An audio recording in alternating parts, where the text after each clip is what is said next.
bonsoir à tous. I would love to be seeing each one of you, but I'm sure we'll be able to do that really soon. So I am Olivia Tornefledo, and I'm the chairman of the American Friends of the Paris Opera and Ballet. And it's really a great honor to welcome Maestro Keri-Lynn Wilson tonight. And she will join JC Ajid in a conversation around her work, her career, how she also inspires obviously other women as one of the few women conductor in this world. And we'll discuss also her work with the Paris Opera, and we'll discuss her work with other institutions, and obviously we'll touch upon the impact that the pandemic had on her work and other works as well. And JC Ajid is a longtime trustee of the American Friends of the Paris Opera and Ballet, and a longtime friend as well. And he will conduct the interview first because he's very good at this, and because it's very late for me as I'm in Europe. And also, I want to tell you that yes, culture has been on hold for everyone. And I think tonight is an example where we can actually bring a few people together and create a moment of culture for each one of us, but also to share with you that I'm really optimistic about the future. And I think that very soon, sooner than we think, we'll be able to get together again and enjoy each other and the performance and the artists that we know and cherish so much. Here at the American Friends of the Paris Opera and Ballet, we've had to cancel all of our events, but we have also focused on young artists and created a Young Artist Fund to support struggling artists who were in transition in their career and who saw their dreams actually being on hold. So we tried to put together a fund, and we helped many of them and support them at this very difficult time. And similarly, Alexander Neff at the Paris Opera and Ballet has remained behind the artist and has really focused on letting them rehearse and be together and perform, even sometimes with empty audiences. And also we have created, and they have created, a program called Opéra chez soi, Opera at Home, where actually everyone can enjoy the Paris Opera and Ballet in the intimacy of their own home. So I'm really looking forward to the times where we can get together and obviously cherish all these moments again. And I want to say a few words about Keri-Lynn. Keri-Lynn has had a really wonderful career already, although she's so young, and she has led some of the greatest orchestras in the world, like the Los Angeles Philharmonic and the Symphony Orchestra des Bayerischen Rundfunks, I'm sorry for my German, and opera companies, including the Royal Opera House, a Covent Garden, and the Bayerische Staatsoper, the Bolshoi Theatre, and the Wiener Staatsoper. And Keri-Lynn was born in Winnipeg, Canada, from a family that is very musical, and she has worked with many soloists and singers, renowned soloists and singers. She was nominated in 2020 for an Opus Klassik 2020 award as Conductor of the Year in recognition of her work on the recording of Rossini's Sigismondo. And she is really somebody that we all want to know and meet, and hopefully we can do that very soon. And I think that one of the things we want to do before anything else, and before you can enjoy asking questions to Keri-Lynn and following the interview by JC, we want to show you a short video of Maestro Keri-Lynn in Germany conducting the NDR Radio Philharmonic in a performance of Cavalleria Rusticana, and I think this would be a perfect introduction to her and her work. So please enjoy the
What a sight.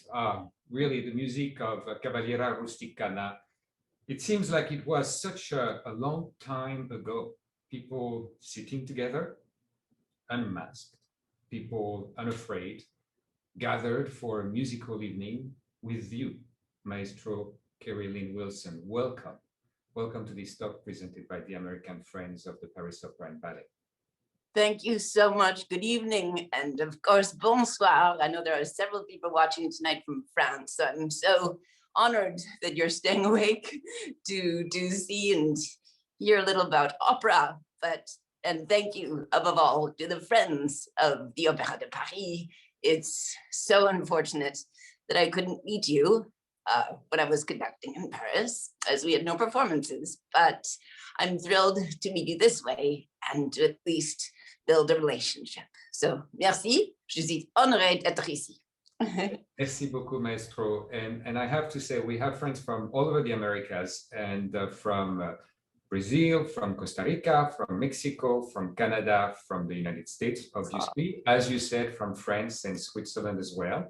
And so we are extremely fortunate. You know what I would suggest we could start with is to toast whatever you like. One another. I think avec plaisir. I think it was a sort of like a small intermission. I'm going to just like you know, you take a small bottle and you pop it up. I cheated. It's already open. Good but for you. I'm happy to pour a little. I'm opening mine right now. And I hope you are doing the same at home, whether you're doing it with champagne, a caipirinha, tequila. So Et viva. And viva, it's to be together. Santé. Santé. Surtout santé. Santé. Et vive la musique. Absolutely. Well, Maestro, let's travel in time, not as far as July 2019. That's when you conducted this performance. But last December, you were in Paris. In any moment of time, I would have said fantastic, but you know what? So what? Right now, to a lot of us, it sounds like lucky you. How was Paris? Yes. Well, if we put it in perspective, I had stopped conducting on March 12th. Carmen. It was Carmen at the Opéra de Warsaw, the Warsaw Opera. I put down my baton, not knowing when the next time I would be picking it up. And sure enough, it would be for a Carmen rehearsal at Paris 9 months later. When I came to the opera, there's so many wonderful stories I would love to tell you, but one that perhaps sums it most is that the feeling of warmth when I walked into the first staging rehearsal. The whole chorus was there, the production team, the creative team, the director, the assistants, all of my assistants came together with 200% energy, with masks. You could feel la joie de faire la musique encore une fois. And it was the most exhilarating thing because not only had I not worked 9 months, it was also for the opera company. I know they did symphonic concerts, but the chorus was thrilled. And there was so much love. I have to say, I know they won't disagree with that because I had so many chorus members come up to me and said, we are so happy to be singing again and so happy to be working with you. It was really a love affair from the first day. And I miss them already. Well, let's, you shared with us a short video of you conducting rehearsing with the Paris Opera Orchestra. Here you go. This is with the orchestra. Yes, it's very short. Hold on, let's. Yes. Here you go.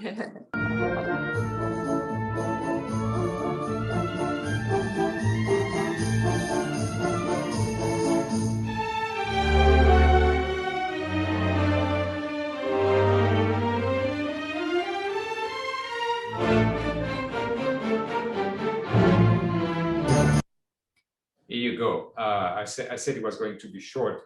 You know, at that time, it's actually not permitted to take video. One of the singers took that at the Sitzprobe. So it was a wonderful souvenir. It's very sad to watch because it was such, you know, the way that video cut off, it was the way our rehearsal period finished. It was very much a guillotine.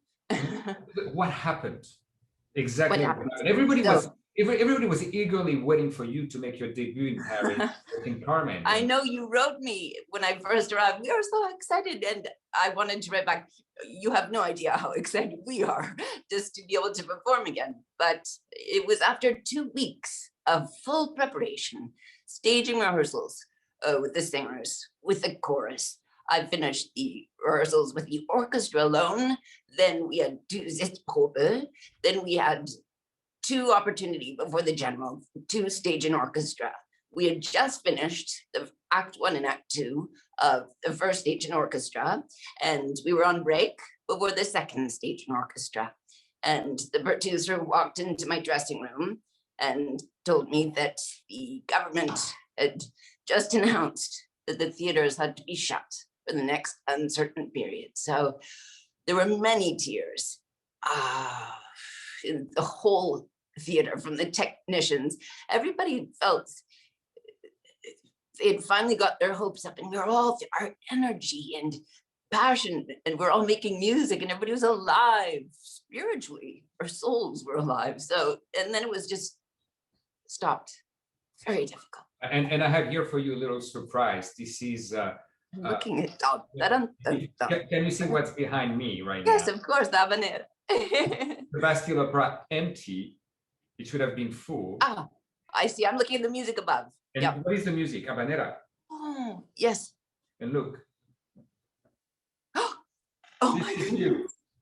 Who drew that? This is actually a drawing from a New York-based artist and author, Marion Nofal, and she when she heard about this conversation tonight, she decided to draw this illustration where, you know, you're not wearing a mask here, the mask is in your hand, and the yes. hall should have been full, and you should have been performing that music of Carmen. Question is, how do you conduct wearing a mask? Musicians with great difficulty. With great difficulty, because they need yes, in every way. Look, as when we're conducting, it's a physical, exerting activity. I was joking, as the orchestra knew. They actually were very sweet, because at the first rehearsal, they said, you know, some of the musicians told me, you could probably ask, it's probably okay if you take off your mask. But I wanted to be respectful, so of course I kept it on. It was very difficult to breathe. And of course, all of my expression as actors, we are conductors as actors, there's so much we are showing. The intensity of our expression on our faces is part of our body language. So that was cut off. They only saw my eyes. And it was an unusual feeling. However, after the first minute of music, we just made music. We were so happy to make music. Their eyes, they were all, you know, on me, and I was very much on them. So it was all about our eyes, and it was beautiful. And what better music than Carmen to be together with? Absolutely. And you were about to conduct the production of Calixto Bieto, which is which is a beautiful production, and it's actually available. Olivia Flato spoke about the new digital platform from the Paris Opera, and older version of Carmen, but the same production is available for people to watch. And you know what? So that we understand what kind of Carmen you are about to conduct, here is the trailer of this production. Here you go.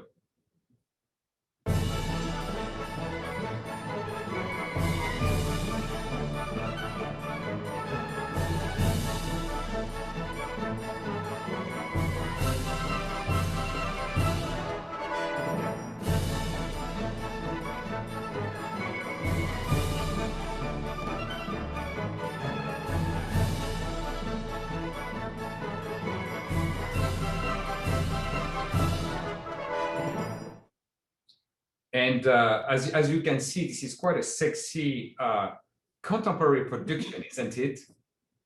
Oh, it's very sexy. Well, the opera Carmen is very sexy, so this production really does it justice. Carmen, she's a very earthy, raw, emotional character. So this production really gives her the atmospheric sort of emotional field to play with it. it's not the typical stereotypical, Spanish gypsy kind of theme. He puts it in a modern setting, and it was absolutely, it felt so natural and even more emotionally gripping than any other production I've conducted. Is it still a very newsworthy story? I mean, it's about the free spirit of Carmen, of course, but it's also about Don José, who falls in love with this free woman. But the day he puts his military duties before Carmen's passionate flame for him, she leaves him, and he becomes so jealous and frustrated that the once charming and dedicated soldier from Act One has now become a very dangerous and violent man at the end of the opera. Still very newsworthy to you? Absolutely. I mean, it's verismo. This was so incredibly. Bizet had great genius. He was writing for the Opéra Comique, but ultimately it turned in this verismo way beyond his years. This raw story of this woman who finally, was killed by her lover, not the lover, but somebody who was obsessed by her. I don't think love ever enters into this opera. I think it's obsession and violence and emotional, very unsettling sort of moods that are experienced in this opera. So I think that this Carmen has been so successful because of the music, because of this incredible range.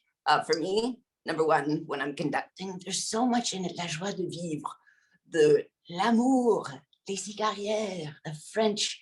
This is a French opera to the core. I mean, les cigarettes, la fumée, and to do with the opera chorus and orchestra, they played such beautiful colors as a side thing.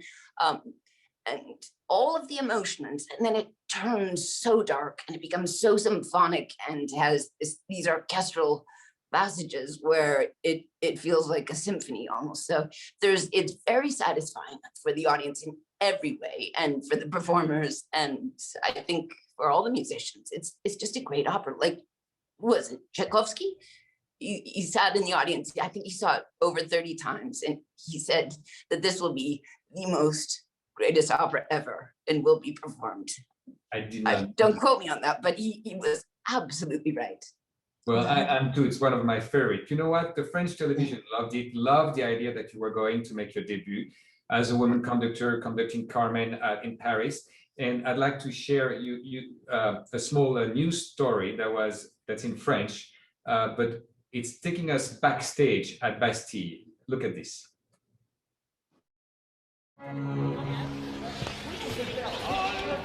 C'est vrai que ça a été un moment émouvant de pouvoir reprendre le travail avec tous les gens qui travaillent ici dans la maison. Et on est ravis de pouvoir reprendre la saison lyrique avec cette Carmen-là, qui est une Carmen très organique, très vivante.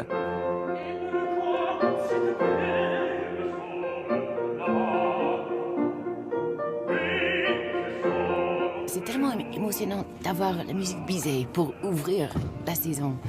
Donc, avec cette musique fantastique et dans le cœur de tous les Français, je crois que c'est vraiment spécial et je suis honorée d'être là. Wasn't it quite remarkable, actually, that the Paris Opera was open for a little while last fall? I mean, you are right now in New York, I'm in New York, and everything's been shut down for almost a year. Right. Well, there were several factors that, first of all, it was the government support that allowed, of course, the theater to still maintain, to pay their musicians, etc. So Alexander Nieve was fantastic in creating projects to have these streamed performances with. But it wasn't until, like I said, our performance in December where it was going to become a reality, where we would actually have a performance. So, but I have to say, the other aspect is the fact that it was under a very controlled environment. There were not vaccines, if only, there were tests done all the time for the chorus, the orchestra, every member who walked into the theater, the Bastille, it was in a controlled sanitary environment. We all knew that we were being respectful for the COVID conditions. So it functioned. It was a working place. And I just wish, I'll tell a little story. In between rehearsals, I would go out for a lunch break and I would enter, maybe have to do an errand and buy something. The stores were filled with people and not respecting the meter distance. And I thought, what a pity that we don't have this balance between culture and what was being allowed to happen. I mean, if you have the libraries, museums, and opera houses closed, there must be something there that we can, next time, we have to be prepared for this. We weren't prepared, and it wasn't handled perhaps so well. Right. But the Opéra de Paris handled it super well. And I was so, and therefore I was able to go, Let's look at your own calendar. And you were supposed to have a very busy fall and winter schedule. Tell us what did happen, what did not happen. So, well, my life. Some people walk to work. Some people take taxis to work. I take airplanes to work. So I was going to be conducting. I'll start right after Warsaw. I was actually going to have a month at home, which was a luxury that never happens because I would be conducting at Juilliard, which is my alma mater. I would be doing a production of La Bohème, as well as a symphonic concert for the graduation. Then I was going to go to Teatro Cologne for a debut with the Wiener Staatsoper, conducting Tosca. Then I was going to have a debut at the BBC Proms in London. Of course, that would have been fantastic. 10,000 people in Royal Albert Hall. Then I was supposed to go to the Bolshoi for Manardesco. Then I was supposed to go to Iceland for a symphonic concert, and then a concert in Germany, 2 concerts in Germany on tour, Bruckner 4 and World AIDS Gala, and then Opéra de Paris. So I finally made it to Opéra de Paris. And the whole time, every cancellation after cancellation, I kept saying, I didn't want to read any emails when I woke up in the morning because I kept fearing that the Opéra de Paris would be canceled. But I kept saying, oh, when are they going to cancel? When are they going to cancel? And they said, we are not canceling. So it was this incredible build-up. So at least, there was a silver lining because I had such a wonderful time with the orchestra and chorus and the company. So I count that as the most wonderful debut, perhaps, of my career. Under those circumstances, it was fantastic. You also have performed not so long ago in Salzburg. Yes. You will tell us about it. Let's see if we can hold on. Let's see if we can show a little piece of what you did in Salzburg for Mozart's week, I believe. Hold on. Yes.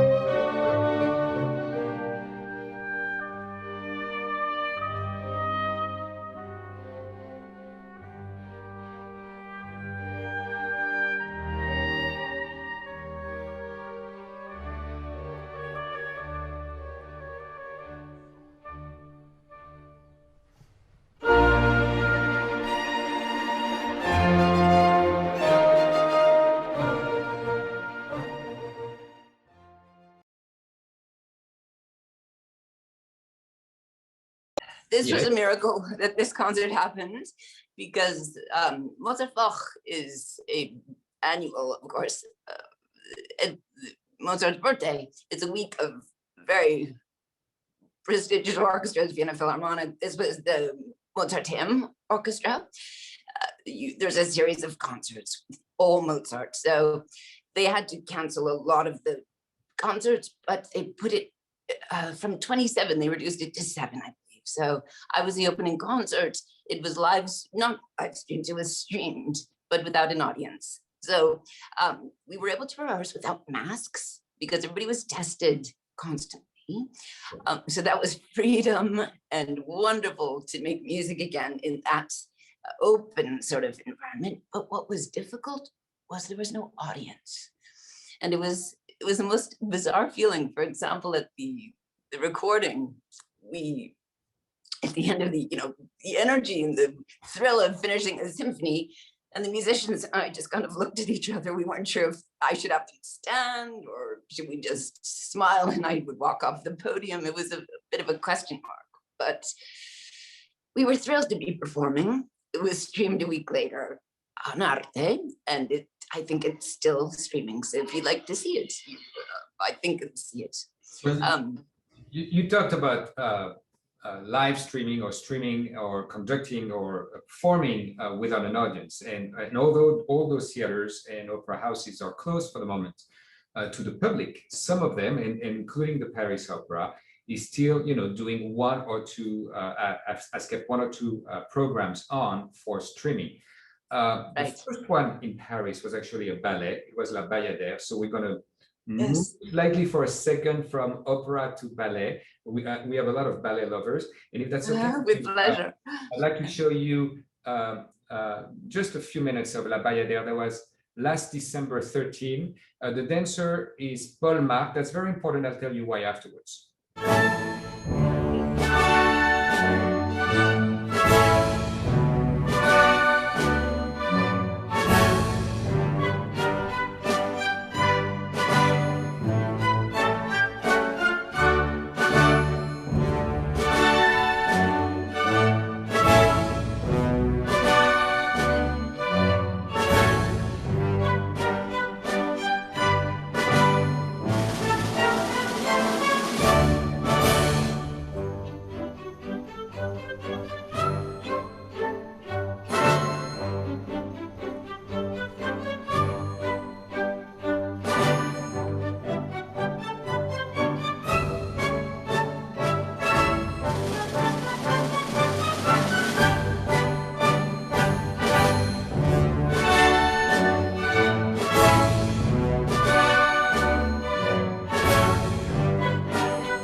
Can you hear the silence? There's no one in the room. No one clapping. Nobody's clapping. Nobody, and there is this silence. Quick question: have you ever conducted a ballet? I have not, and I'm a little terrified too, because I would be, the one thing that is always controversial, or what can pose most problems, is dance numbers in operas, because if you don't have the right tempo for the dancers, it's not good, of course, for the dancers. It's kind of like with a singer, you always have to take the right tempo. So if I feel strongly about the tempo, but the choreographer feels it completely different, there's trouble. So I would feel extremely pressured by having to serve the dancers and not being able to. The other reason, it's kind of a loaded question, if it were, did you hear the music just now? I think the dancing was extraordinary, but the music wasn't exactly Bizet's Carmen. There, for example, Prokofiev, Romeo and Juliet, or Tchaikovsky's Swan Lake. If you take them and reduce them into suites and perform them symphonically, that is fantastic music. But when you get into ballets, there are all sorts of orchestral interludes or moments where that has to fill in sort of all of the choreography. So it's less intense, it's less good music, to put it that way. So I like the more sophisticated level of symphonic music in opera. So with ballet, sometimes it's weaker musically. I see. Long answer, sorry. No, it's a great answer. One of the reasons why we are looking at this excerpt from La Bayadère from last December 13, we live in extraordinary times. And so exceptional things happen. As you know, if you are a member of the Paris Corps de Ballet, the highest position in the ballet is to be a danseur étoile, a star dancer. And usually you are promoted at the end of a performance. You don't know about it. No one knows about it. No one in the audience. It becomes a huge feast. The general manager of the Paris Opera comes on stage, who is the director of the dance. And all of a sudden, this surprising thing happened. And this happened last December 13. So I'm going to take you, this is a candid video. There were actually a few people in the whole of Bastille, people working for the Paris Opera and dancers. And here you can see, it's the end of the performance. The conductor comes up on stage and everybody is bowing, not to the audience in the room, but to the audience at home, to the cameras. And at some point you will see on the right-hand corner, the general manager of the Paris Opera, Alexandre Neff, and the directrice de la danse, Aurélie Dupont. They will arrive unannounced and watch what happens. So they're bowing again. So sorry. And here is Alexandre Neff and Aurélie Dupont. Mesdames, Messieurs, sur proposition d'Aurélie Dupont, directrice de la danse, j'ai le grand plaisir de vous annoncer la nomination de Monsieur Paul Marc, danseur étoile.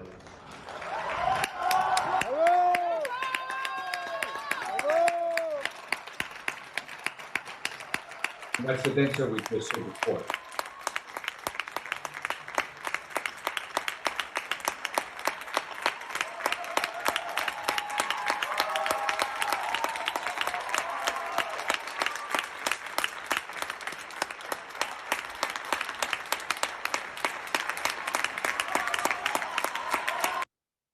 So, you know, that was again a historic moment because it never happened like this before.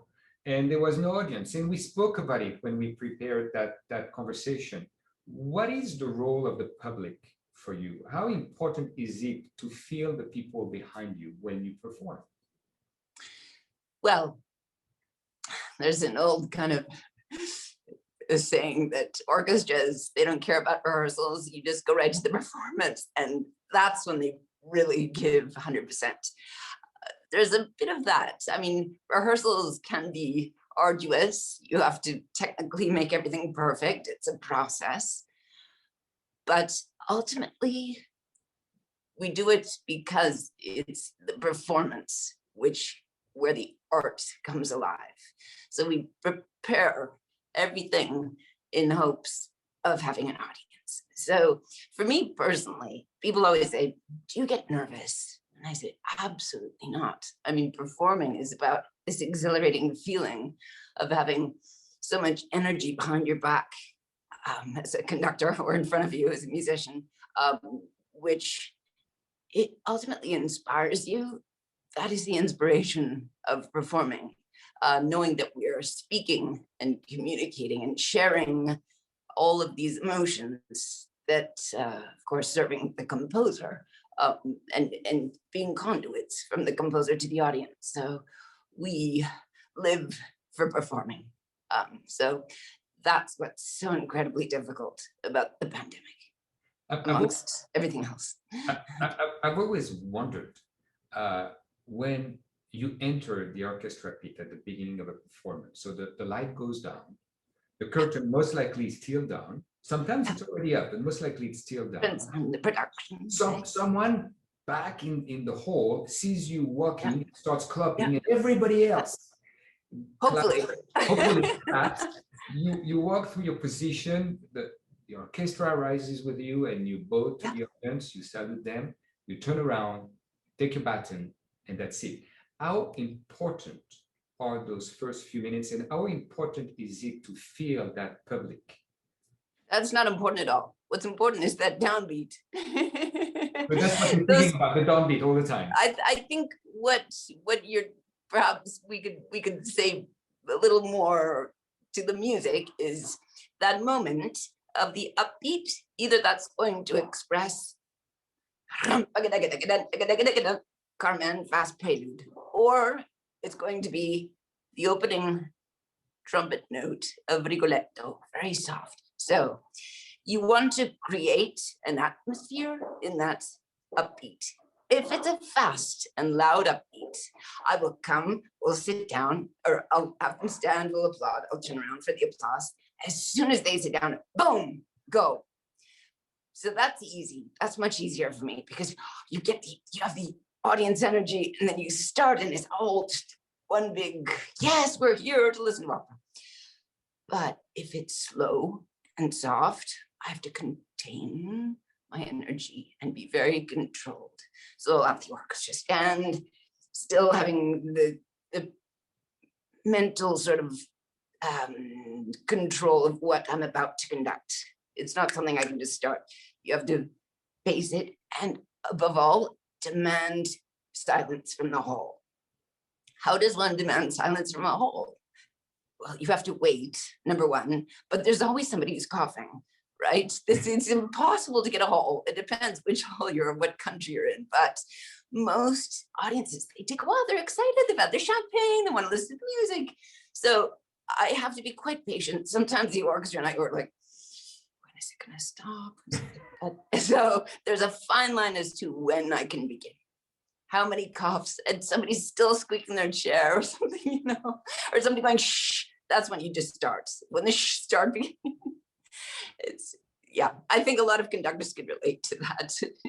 How annoying is that coughing?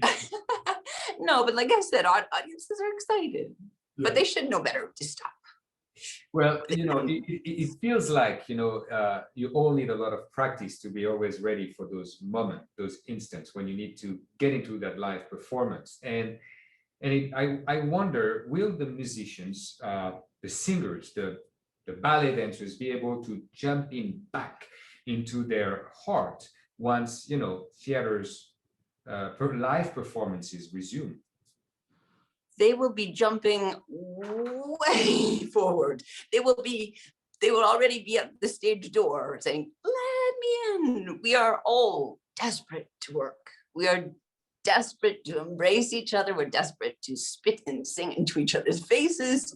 We are desperate to be in the pit and doing what we do, which is make music together, but ultimately for you, the audience. It must have been really hard for them, though, you know, spending all these times without being able to go to Lincoln Center, Broadway, theaters, Metropolitan Opera, Yes. the Paris Opera, wherever. Not for anybody, everybody, right? Everybody. How did you manage to spend these months with all those canceled performances? What did you do? Well, the day after I landed from Warsaw, I said to myself, well, there's no way I'm going to be traveling anywhere until there's a vaccine. And that vaccine is probably not coming for a year. So I said to myself, you know, as a conductor, I'll just make a little side thing. We have no time to study. We are either rehearsing, performing, traveling, or dealing with administrative things. So it's so rare when you have time, you kind of cram the next, you prepare by cramming sometimes. Wagner wrote the Ring Cycle in 25 years. To study it and prepare it, which I've never done. I've never had the opportunity to conduct the Ring yet. I've always had in my mind, when am I ever going to find that time? So quarantine, that was the perfect time. So immediately I got all the scores for the Ring, and I studied it every day. I also get very busy on Instagram because I know that the audiences, people are out there, they're desperate for sharing and communicating and seeing what you're up to. I think it's inspiring to see other artists, what they're doing. So I get very busy on Instagram, creating new projects. I did a Becoming the Conductor series. I explained what conductors do. I did another series called Inspired By, which was, I would pick a new piece. Yes, for Spotify. We did a little series on Spotify.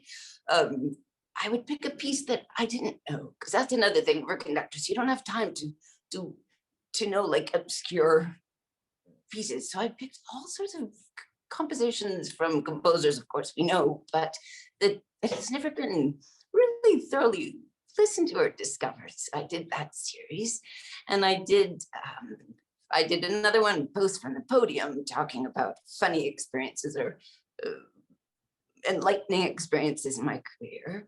I did, exhausted. I did a lot of things, but anyway, it was nothing beats. Oh, I created a YouTube channel. I put all of my recordings from my past. I put that on. So if you're interested in hearing some, everything from Mahler 3 to Prokofiev to lots of things and some behind the scenes footage. So that was a nice project. It's kind of like putting together a diary and everything you've done in your career up till now. That was kind of nice. I was encouraged by somebody who's wonderful. So thanks to her, I was very inspired to be as creative as possible to combat this horrible feeling of desolation, desperation, and just being cut off artistically. Because if I don't have art in my life, if I wake up in the morning with no music or nothing, no literature, no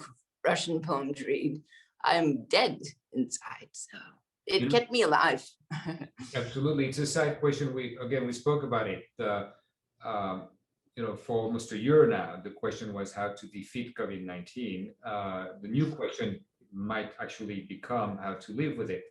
But in the meantime, a key question was what is essential in our lives and what is not essential in our lives. And here we are asking ourselves this question: is culture, is art essential in our lives?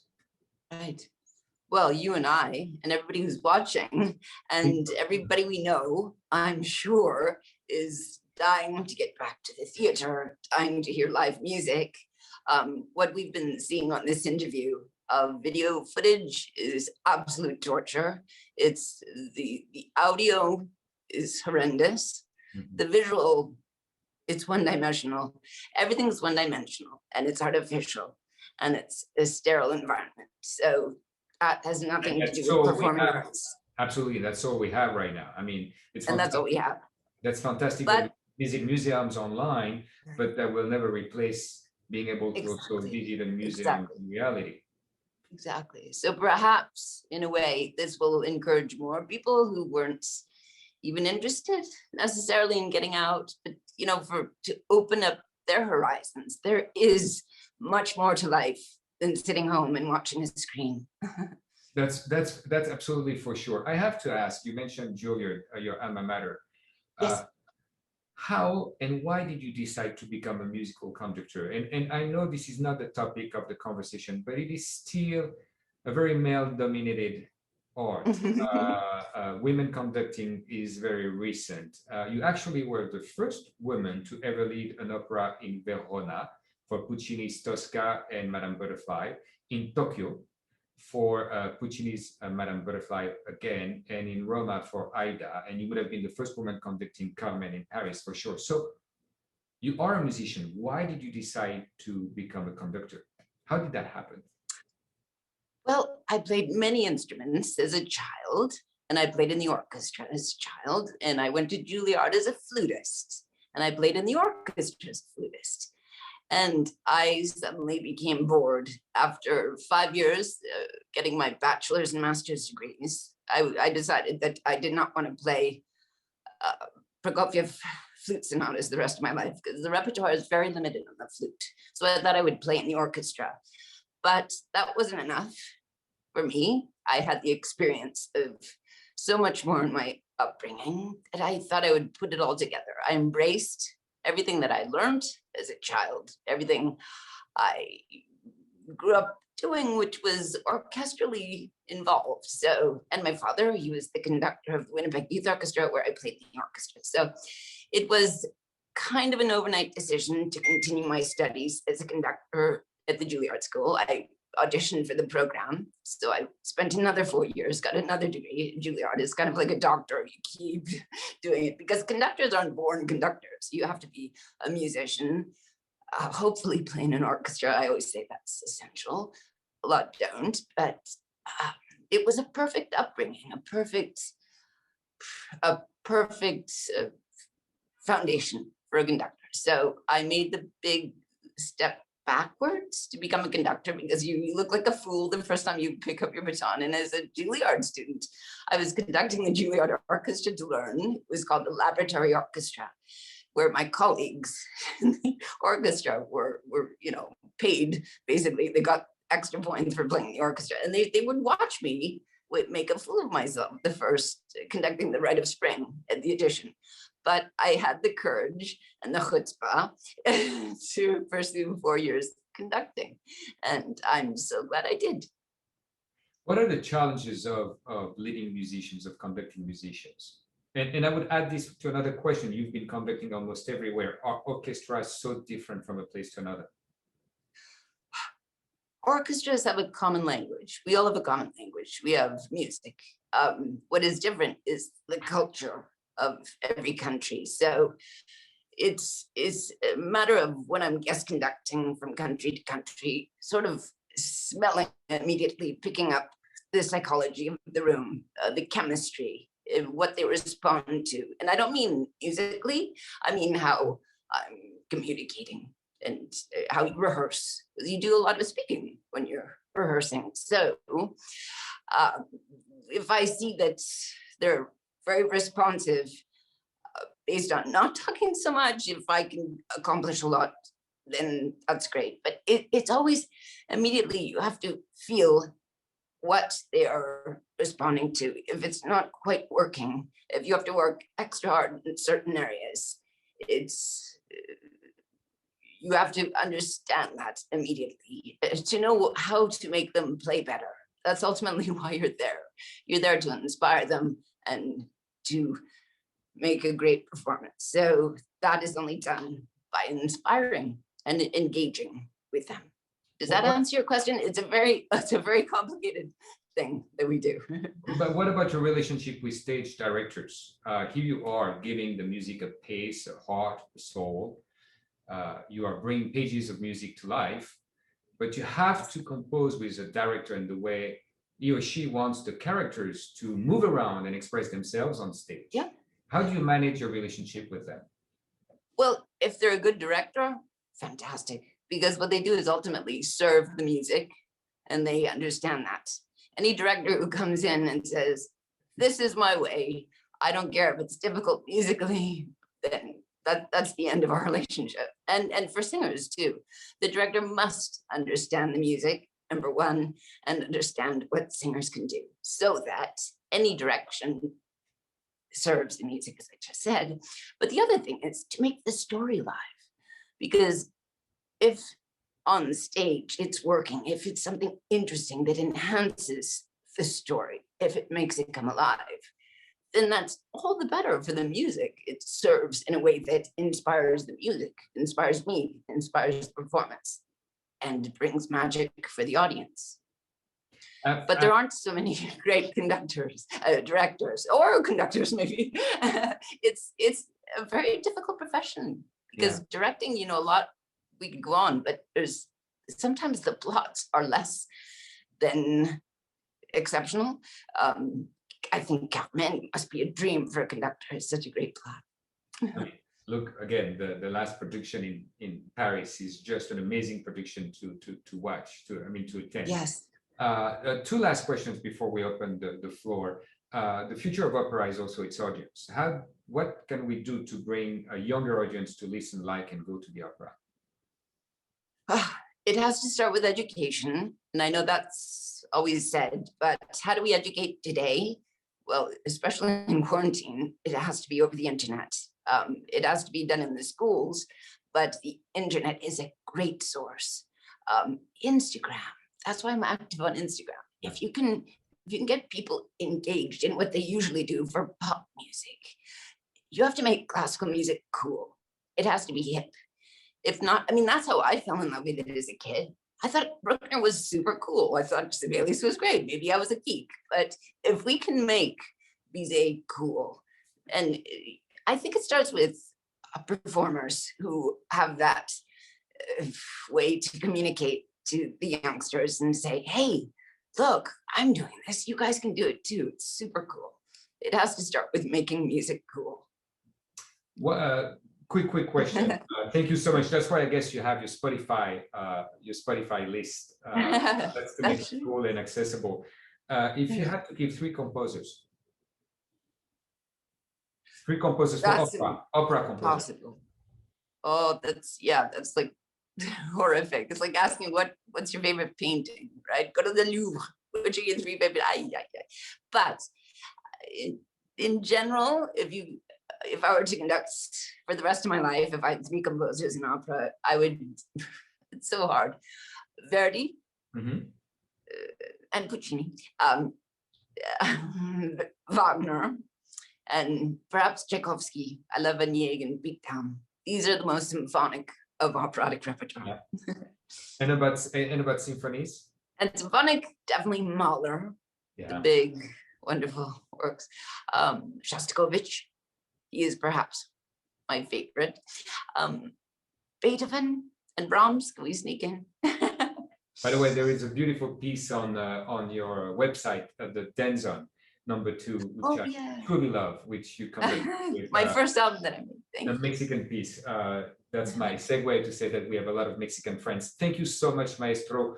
Jeanne, we may have some questions. Some people want to come and ask questions. Yes, please do.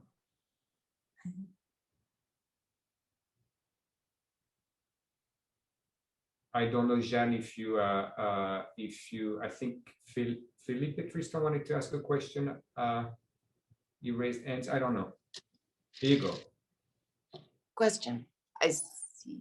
Do we press on the question mark? Hello, Maestro. How are you? Oh, hello.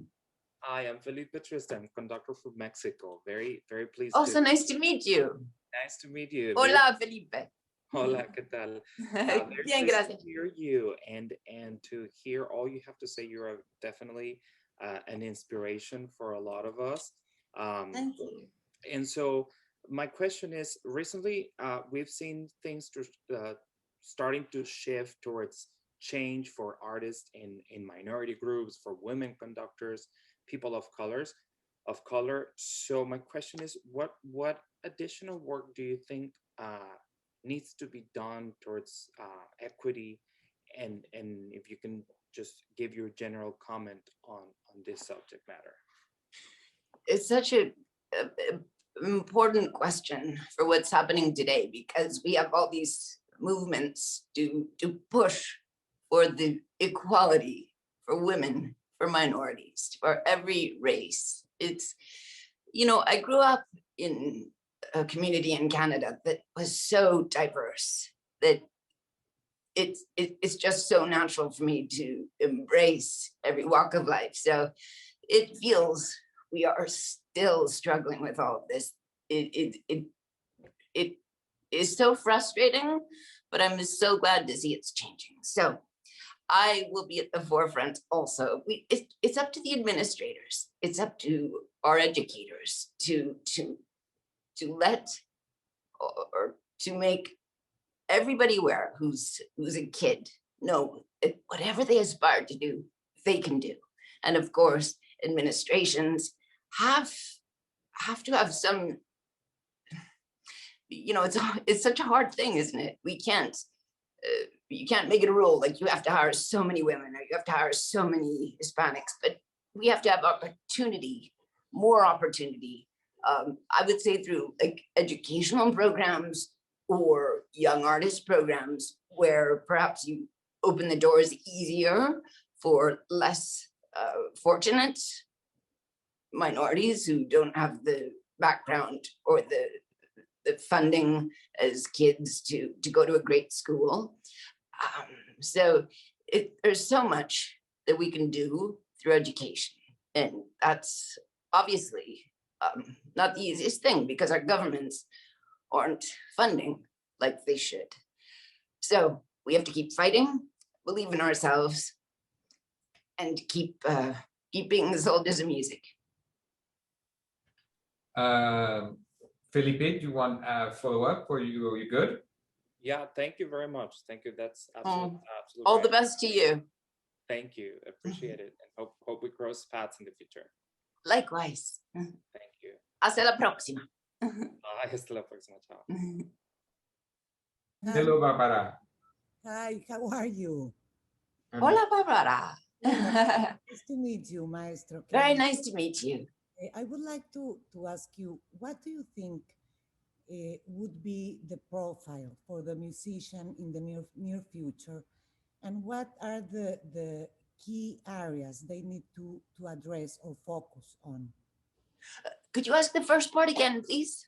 Yes. What do you think will be the profile of a musician in the near future? What do you think they should add to their knowledge, so in order to thrive? And what do you think those key areas are?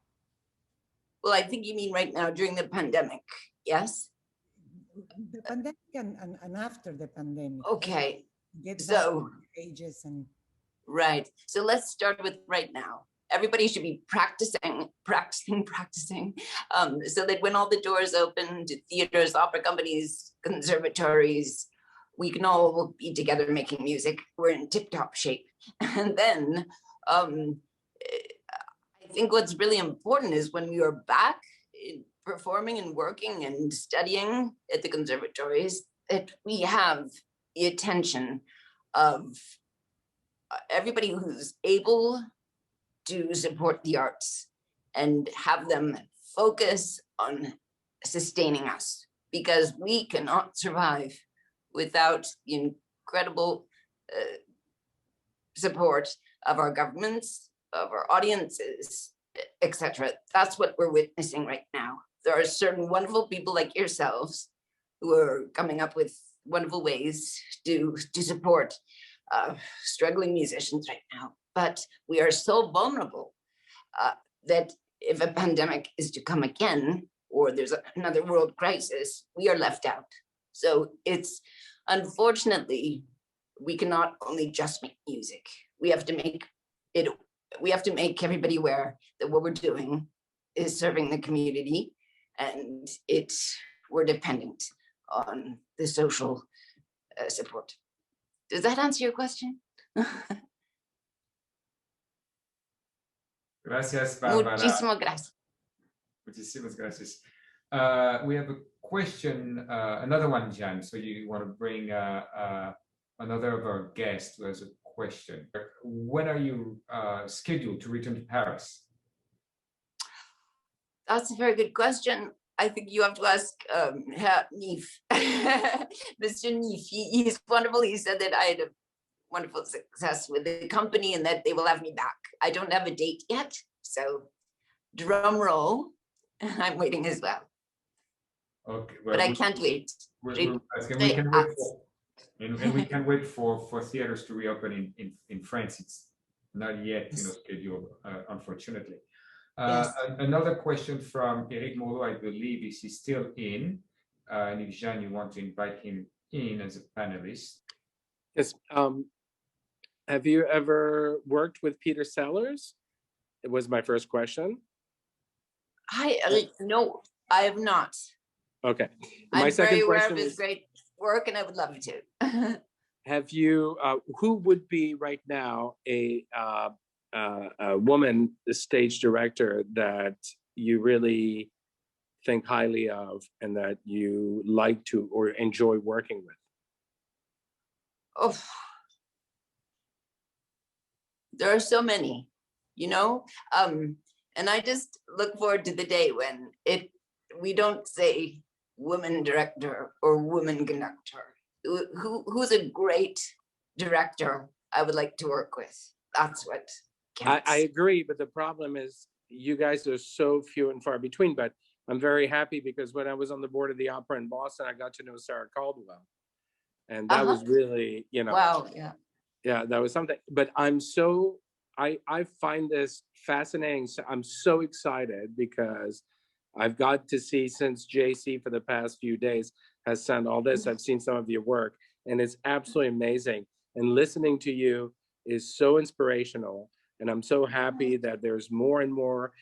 And I agree with you, but I was just wondering if you guys, because I find sometimes, I had Peter Sellers and Stephen Lord like really going at each other like crazy, you know, just, you know. So I think that some ways, you know, to have more of you, more female conductors and stage directors working together so that we get to the point where it doesn't matter Exactly. would be the best.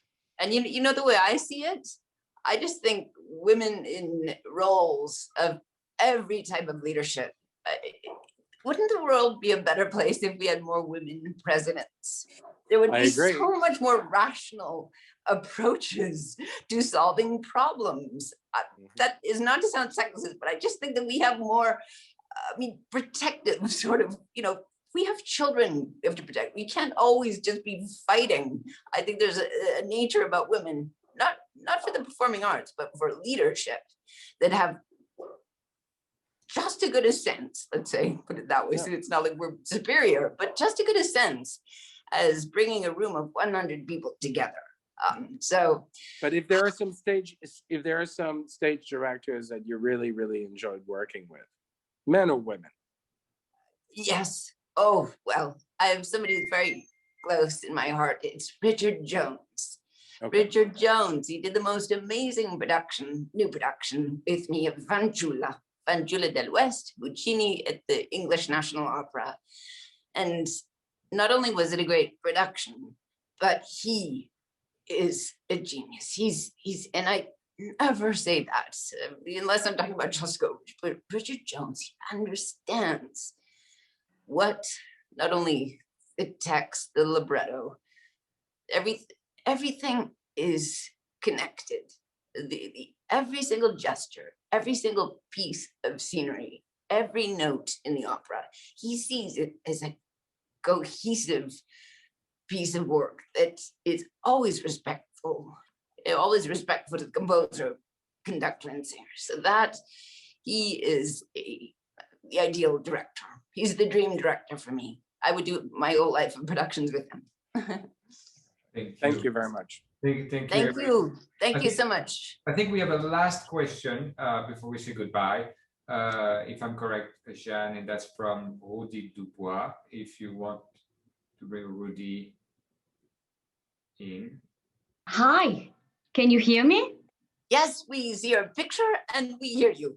Okay, okay, great. First of all, fantastic. Thank you for your energy, for your spirit. You totally made my evening. And I'm an outsider to music. I'm in finance. I just appreciate the music. I love it. That's the best audience. I always tell people, they say, I don't know anything about music. I say, that's the ideal audience. Because then you're not criticizing the pitch, the intonation, the ensemble. You're focusing on the feeling. Absolutely fascinating. So I had two questions. One would be, I'm just wondering if you have somebody in the orchestra or people that try to outstage the others, how do you deal with that, being the unifying force?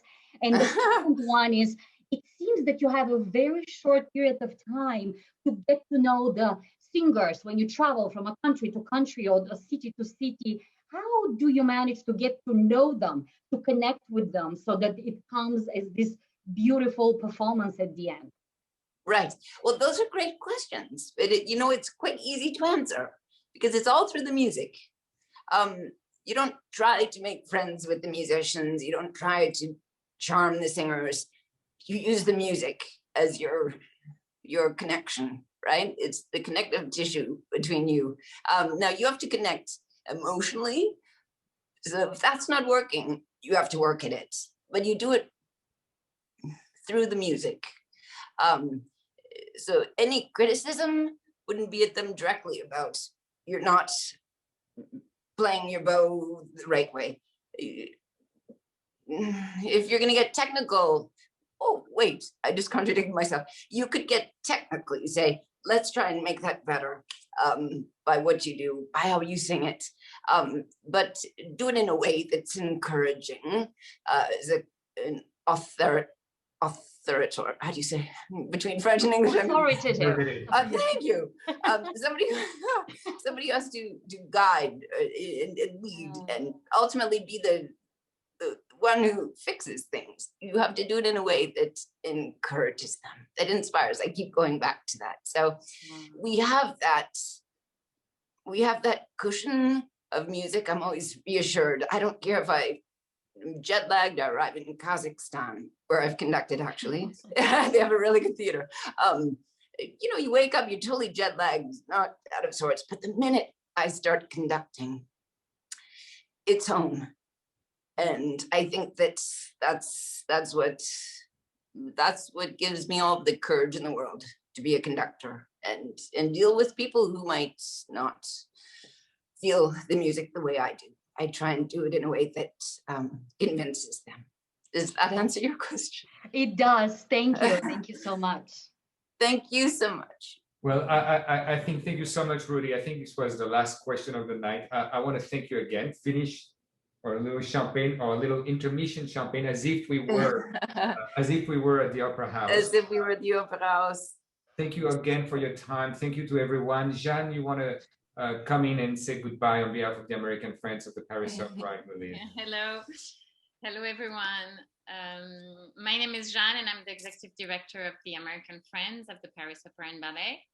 I would like first to thank everyone for joining us tonight, and I hope you enjoyed the conversation as much as I did, actually. Maestro, thank you so much for taking the time to stop by and converse with us. I think it was really fascinating to listen how you built a relationship with the musician, the singers, how you felt, and while conducting. And it was really interesting to hear how you overcame actually the challenges due to this pandemic. As you said actually earlier, I think that, yeah, you're right. Culture and arts have a vital role to play in society. And it is the reason why we are working on creating those new opportunities to enjoy art and support. Wonderful. Yeah, I think that music, opera, and ballet, all form of art, emerged during this pandemic as a source of joy, hope, and delight. Oh, bless Viva, your words are so wonderful. You know, and as happy as and elated I am to do this interview, you know, all day I was sitting in front of a score, very quiet. I took a walk in Central Park.